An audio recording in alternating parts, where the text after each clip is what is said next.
ஒரு புறம் மனதை உலுக்கிய அப்பாவின் மரண செய்தியை கேட்டு அதிர்ந்து போன அந்த மாணவி அடுத்த நொடியே கல்விதான் முக்கியம் என நினைத்து பல வழிகளோடு தேர்வு எழுத சென்ற சம்பவம் நிகழ்ச்சியை ஏற்படுத்தியுள்ளது.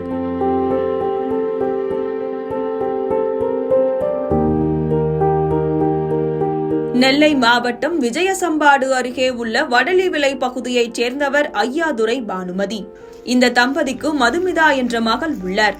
இவர் இட்டமொழியில் ஏவி ஜோசப் அரசு மேல்நிலைப் பள்ளியில் 12ஆம் வகுப்பு படித்து வருகிறார்.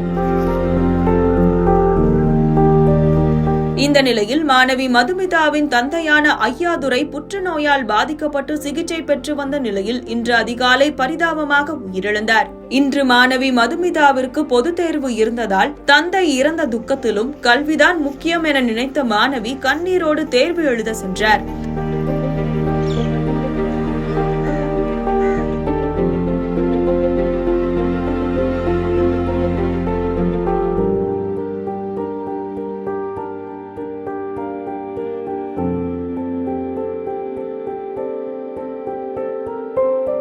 ஒருபுறம் தந்தையின் மரணம் மனதை உறுத்தினாலும் மறுபுறம் படிப்பின் முக்கியத்துவத்தை உணர்ந்து தேர்வு எழுத பள்ளிக்கு வந்த மாணவியை பொதுமக்கள் மட்டுமின்றி ஆசிரியர்களும் பாராட்டி வருகின்றனர்.